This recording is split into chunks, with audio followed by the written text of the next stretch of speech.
Hi, Mark Alderman from Alderman Chevrolet Buick GMC, Vermont's favorite car dealership, where we're best known for awesome deals and fabulous service. We're also well known for a lot of tricks or auto hacks that can help save you money in the ownership or leasing of your automobile. Now, so the question is, I'm going to be over my miles on my lease. What do I do? The first thing you want to do is not panic. It's not the end of the world. But I want to explain to you a circumstance. So this is generally globally on most leases, most closed-end leases. So I'm talking about when you're leasing a vehicle from Toyota or General Motors or Ford, Honda, they all have the same basic program. If you built the miles into the lease, it costs you 20 cents a mile. That's a cent. And if you pay for the miles at the end of the lease, it's 25 cents per mile.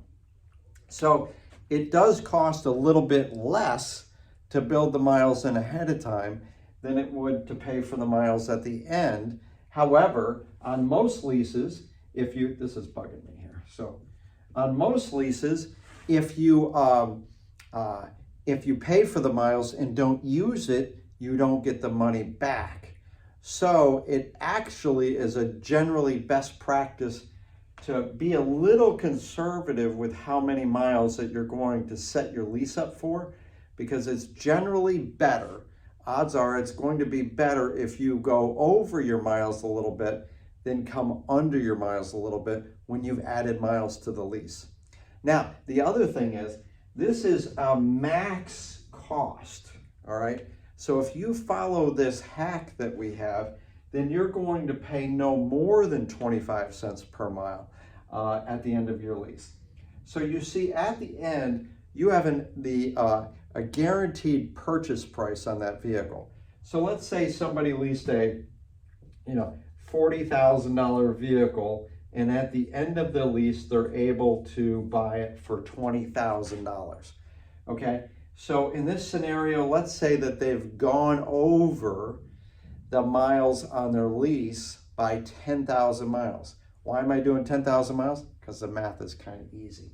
So that means 10,000 miles times 25 cents, that it would be a $2,500 charge or expense on their lease at the end, all right? So that is the max, that's the cap. Now see, this vehicle has a value. So you have this guaranteed purchase price to buy it, and if you can come within 2,500 of the $20,000, then it's not going to cost you 25 cents per mile. So in other words, let's say you're able to sell the vehicle for $20,000. Guess what? You have zero mileage expense. But if you were able to sell it for $19,000, then it's only going to cost you 10 cents a mile. So was it better to end up going over your miles than say if you built it in? Absolutely. So that's another option. So the general recommendation from Alderman Chevrolet Buick GMC is for you to be a little conservative. So let's say that you've been driving 20,000 miles per year for the last 3 years, and you're thinking that you're probably going to do the same. Set it up for 18 or 19,000 miles on your next lease, and you may end up paying less money than you otherwise would.